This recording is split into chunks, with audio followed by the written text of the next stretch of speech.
Hello everyone, C TET का ये top 100 concept में से ये आज है पार्ट नंबर 7। इसकी मैंने पूरी प्लेलिस्ट बना दी है, तो आप उसको जाके देख सकते हैं। तो चलिए आज पार्ट नंबर 7 डिस्कस करते हैं। यहाँ पे हिंज डिलेमा के बारे में हम डिस्कस करेंगे। यहाँ पे हिंज नाम का एक व्यक्ति होता है, शॉर्ट में स्टोरी बता देता हूँ। हिंज नाम का व्यक्ति होता है जिसकी वाइफ बहुत ही रेयर डिजीज से बीमार पड़ी रहती है। हिंज के पास इतने पैसे नहीं कि वो मेडिसिन को खरीद पाए।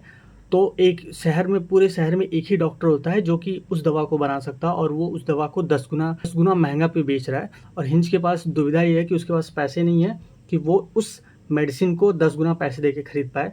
तो उसमें ये डिलेमा है कि वो हिंज उस दवा को चुराए या फिर अपनी वाइफ को मरने दे। तो मेन स्टोरी ये है। तो कॉन्सेप्ट क्या है? Story use to Kohlberg to test the moral development stage, यानी कोहलबर्ग के द्वारा नैतिक विकास के चरणों के परीक्षण के लिए उपयोग में की जाने वाली एक कहानी है, जो कि हिंज डिलेमा के नाम से जानी जाती है।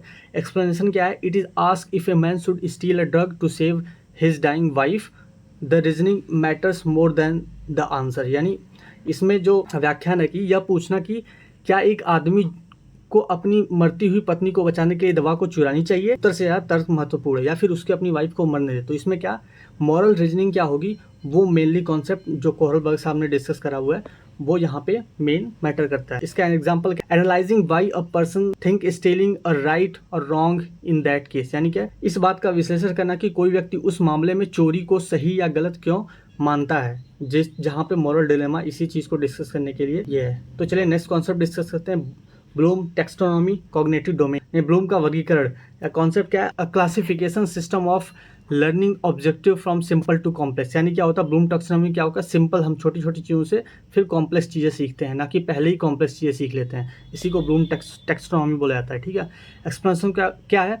इट्स मूव फ्रॉम नॉलेज यानी remembering to understanding, application, analysing, evaluation and creation. यानी व्याख्यान क्या कि यह ज्ञान याद रखने से समझ यानी मेमोराइजेशन से अंडरस्टैंडिंग, उसका फिर एप्लीकेशन, अनुप्रयोग, विश्लेषण, मूल्यांकन और सृजन की ओर बढ़ता है। एग्जाम्पल क्या है? रिमेंबरिंग अ फार्मूला, यानी एक हम सूत्र को याद रखें, वो क्या होता है? नॉलेज होता है। Versus solving a problem using the application, यानी उसका उपयोग, यानी उस फॉर्मूले का उपयोग करके समस्या का हल निकालना, इसी को क्या बोलते हैं? Solving problem. तो चलिए बाकी अफेक्टिव डोमेन और जो आगे का साइकोमोटर डोमेन है, इसको हम आगे डिस्कस करेंगे। फिलहाल के लिए इतना ही।